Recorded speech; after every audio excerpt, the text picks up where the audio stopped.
Bless you. Что? Это значит «будь здоров». Ну будь здоров, это же be healthy. Да, только не в этом контексте. В английском, когда человек чихает, ему обычно говорят именно bless you. Понятно. А как сказать насморк? Nose waterfall. Носовой водопад? Ага.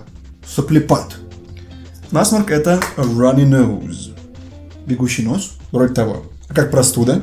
Simply there. Нет, простуда — это simply there. Просто туда. У тебя талант на эти вещи. A cold. Холодок. Можно и так сказать. Грипп. А mushroom? Грипп с двумя «п» на конце. Ну так я это и сказал. Грипп — это заболевание, а mushroom — это гриб, в смысле растение. Я всегда думал, что они одинаково пишутся. The flu. Так это же то же самое, что и fly. Нет, это не муха и не летать. Я нет собирался сказать. Ага. А как по-английски муха летать? A fly и to fly. Я нет собирался сказать. Кашель. О, это единственное, что я знаю. Coke. Нет. A cough. Я безнадежен. Да.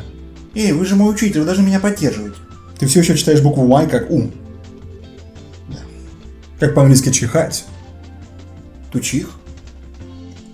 To sneeze. А больное горло? Sick neck. Neck — это шея, а горло — throat. И не sick, а sore. A sore throat. Меня и sick neck поймут. Не поймут. Что они такие тупые, я бы понял. Ты бы да.